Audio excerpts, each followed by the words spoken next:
Joining us now to explain some of this, Gordon, is our great senator from the state of Utah. That would be, of course, Orrin Hatch here on Monson and Graham on 12 of the Zone. Hello, Senator Hatch. How are you? Welcome back to the program. How are you guys? We're doing good. Gordon's yelling at me because all I'm doing, Senator Hatch, is explaining to listeners and saying you're from the state of Utah. And Gordon's saying, well, who doesn't know Senator Hatch? And I'm like, well, I'm sure some kids maybe don't know you. Senator, I am sure that if you mention the name Orrin Hatch to a bunch of 12-year-olds, they know your name. Oh, I'm not sure about that, but a lot of people who don't like me know my name. I hear you. Well, I don't think the BCS is fond of you, and I know you got a bipartisan thing going on right now. I guess just from a basic standpoint, Senator Hatch, what are you're accomplishing in sending this letter to a friend of our program, which really he's not. He's been on once with us, and we berated him, and he hasn't come on with us since. It'd be Bill Hancock, the executive director of the BCS. Well, I don't mean to pick on Bill, but my concerns with the BCS are widely known and understood at this point. Yeah, I believe there are serious legal questions regarding the BCS system, and those questions aside, I think it's simply impossible to argue that the BCS represents what is best for our schools, our students, or even the fans and consumers of college football. So Senator Baucus from Montana and I, as leaders on the Finance Committee, we sent this letter today in order to get some answers to questions that, even if you're one of the few people who support the BCS, we believe these questions should be answered to establish just how the BCS works. You know, the BCS officials, they've made a number of claims that the revenue distribution is fair, that the conferences are under constant review to determine their status under the system, and that the computer rankings are fair and unbiased. Now, those claims sound good at the outset, but we think they deserve quite a bit more scrutiny. And I don't think anyone can claim that the BCS's revenue distribution system is fair. I mean, last year, both the WAC and the Mountain West sent one team, each sent a team to the BCS, yet neither conference received even half of what the other conferences that sent a team to the BCS received. Apparently, we're supposed to overlook that. The BCS, people say, well, why are you spending your time doing this? Well, to be honest with you, I don't think it's fair. And it certainly hasn't been fair to our teams.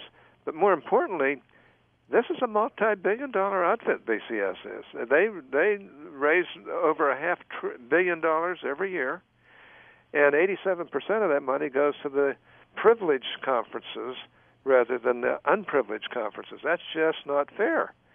And they also claim at the BCS that teams can earn an automatic bid by meeting some criteria.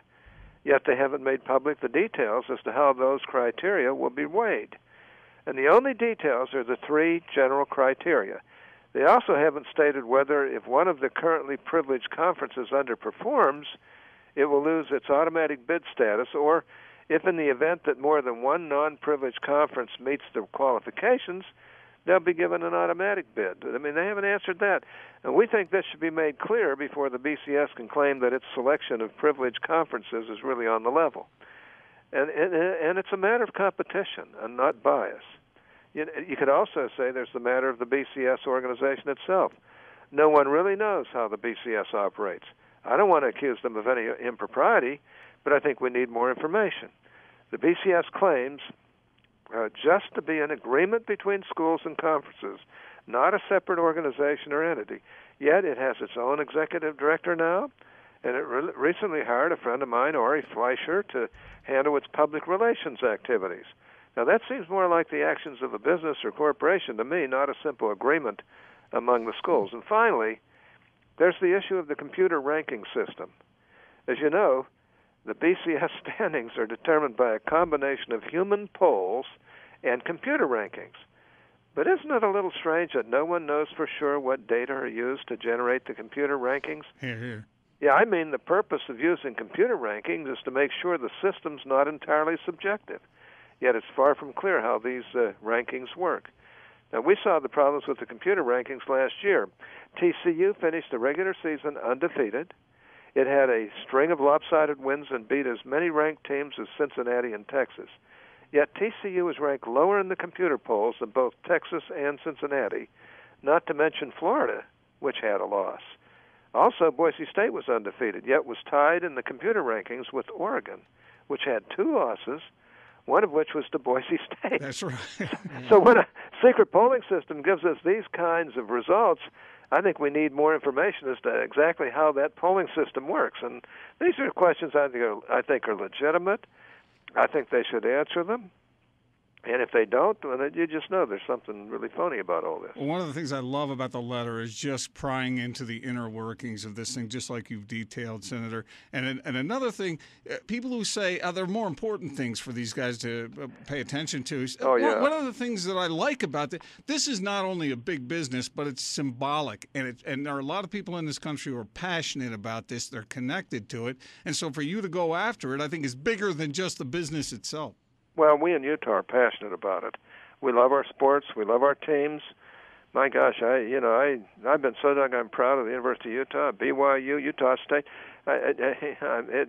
Look how we have a basketball playoff system. It works, and it's pretty fair. And I don't see why we can't have a football playoff system as well.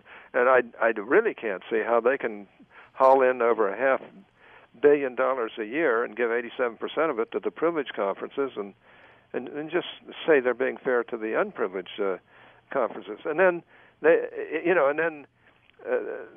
talk in terms of fairness. Well, because they get all that money, it's easier for them to have better facilities, to have better equipment, to recruit. No wonder some of those conferences seem to have great football teams. They have all kinds of advantages in recruitment. And, it's just not fair. This is America. This isn't some doggone dictatorship situation. They have the advantages of the finances that you've just talked about, and then they blame the other guys when they don't compete at the same level, which to me is like blowing someone's foot off with a shotgun and then blaming them for not being able to dance. Yeah, I like that. You journalists are so much better at putting things in metaphorical language. But there's really no question that the BCS is just plain fundamentally unfair. Put simply, it benefits half the schools in Division I football at the expense of the other half.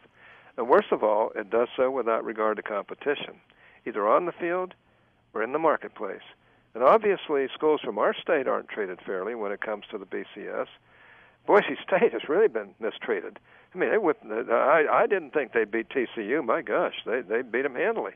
And TCU just walloped BYU. I mean, I couldn't believe it.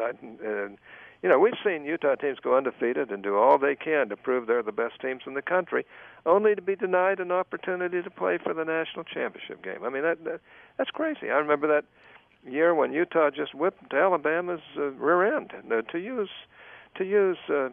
my old union trade terms, and that hardly got anything for it. Even worse. Teams from the non-privileged conferences under the BCS receive far less money, as I've said, under the revenue distribution system, even if they outperform their counterparts in the privileged conferences. Now, that affects athletic programs throughout the schools and academic programs as well. I mean, in the end, colleges and universities are designed to prepare students for careers in the United States. And the BCS is an ultimate example of sending mixed messages. As we charge these schools with instilling ethics and fair dealing in our young people, half of the schools conspire to keep the other half at a disadvantage. I think that's pretty hypocritical between you and me. Senator Hatch with us, Monson and Graham here on 12 of the Zone. There's been a lot of expansion talk of late, Senator Hatch. I guess a twofold question. A, do you find that interesting that suddenly Pac-10 and other conferences are talking about saying bring Utah in? Do you find that kind of curious with the pressure you're applying on it? And then I guess part two of the question is, if, say, Utah goes into a BCS conference and maybe BYU, although if they go, some are saying that would be more Big 12, do you still push this? Do you still feel like it's a completely unfair system? Well, of course I would. I mean, it's wonderful to be able to support our schools, but it's also tremendously important for me to support what is fair. I wrote the president back in October asking him to have the Justice Department take a look at the antitrust implications of the BCS. And I did receive a response to that letter in January, and in that letter, the Justice Department stopped short of announcing an antitrust investigation of the BCS. Now, I think there's something to these allegations, and I hope they'll continue to look into these concerns. But, at the same time, my letter made it clear that the Obama administration shares the concerns of millions of fans throughout the country regarding the fairness of the BCS. In fact, the letter listed some possible avenues of that the administration might be willing to explore to address these problems, which included encouraging the NCAA to take control of the college football postseason, asking an entity or commission to study the costs, benefits, and feasibility of a playoff system, asking the Federal Trade Commission or other agencies to look into the system, and even legislative efforts aimed at fixing the BCS. Now, I can't say that I'd support any of these without conditions, and obviously some of these ideas are better than others. But at this point, I'm encouraged by the administration's willingness to consider alternatives, and I'm definitely willing to work with them going forward. When you hear some of the doublespeak and some of the response of Bill Hancock and Ari Fleischer and people like that, doesn't some of it just sort of blow you away, Warren? Well, some of the arguments that they've made have really been pretty weak, is all I can say. And, look, I don't like to pick on people, but my gosh, I mean, this is an unfair system.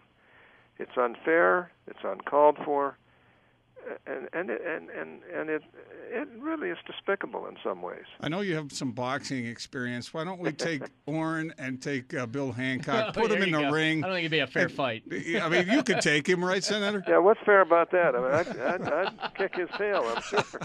No, I used to be able to. I don't know if I could now. I've got bone on bone in my wrist, and I'm sure that came from my fighting days, I'm wondering, Senator Hatch, once you get this investigation done, get the BCS fixed, will you research whoever voted? Gordon just got recently named one of the top 10 columnists in the entire nation. Oh, he's great. He's great. Well, I was just wondering if you could research that and find out how that voting took place. Well, Gordon, sometimes you're off. When you start criticizing my jazz like you do, my gosh. I mean, if you think I'm bad about this, I'm fanatical about the jazz. Oh, I've seen you at games. I know how you are. You've seen me there, huh? Yeah, exactly. I love Sloan. I think he's the greatest coach in the game, let me tell you. And then we've got some really great players. And if they'll do Sloan's offense and defense, they can beat anybody. Answer me this question, Senator. How in the world did you become such a huge sports fan? How did that happen? You kidding? I was raised loving sports. I mean, we were so poor. That's the only thing we could enjoy. The radio at the time, and then of course when we finally were able to afford a black and white television set. I mean, my gosh, to me it was heaven. Of course, I played sports. I was a basketball player, and I even played football. I made the varsity team in 9th grade. I weighed 117 pounds at 6'2", and I got into a game too. I know they did it just for fun to laugh at me because I thought I was pretty good. Actually, I was so thin that none of the shoes would fit me, and the pads would twist as I'd run, on my body. I mean, they didn't protect me at all. Oh man! No, I was pretty pathetic, really. But as a basketball player, I was a tough, mean little bugger. I'll tell you, I was a hard player. That's why you became a boxer. You found your niche. Well, no, I became a boxer because the other side of that coin was my mother wanted me to play the violin in the school orchestra. so I had to defend myself, and gradually I got so that nobody'd take me on. Did you wear knickers to school the whole I time? did in the early days, but I wore clodhoppers, too. We couldn't afford shoes, so I had to wear these clodhoppers with cleats on the fronts and the back because they had to last for at least 3 or 4 years, Well, I've worn you guys out. But no, it's good. Hey, Senator Hatch, we appreciate your time as always. I appreciate good luck. you. Let me ask you this: what's next? If they refuse to open up the books and answer some of these questions you have, what's the next course of action? Well, then everybody in the country ought to say, "Hey, what's behind all this? There's something wrong here." And frankly, I expect them to refuse between you and me because. If they answer these questions, they'll have to show how really pathetic their approach is. Well, we certainly appreciate you coming on with us. Every time we have you on, Senator, it's always well. You guys keep doing the job, and look, be a little kinder to my jazz. Golly! I'll call you next time I'm going to write about him, and you can help call me. pen I'll that. dissuade you. I'm going to make something out of you yet. I know it. I feel it in my bones. Okay, good. Hey, good deal. Hey, Senator Hatch, as always, appreciate it. All right, thank you so much. Take care of yourself. Good to talk to you. you. All right, take care. Bye-bye. Okay, bye-bye. All right, Senator Orrin Hatch joining us here at Monson and Graham on Sports Radio 1280. Look,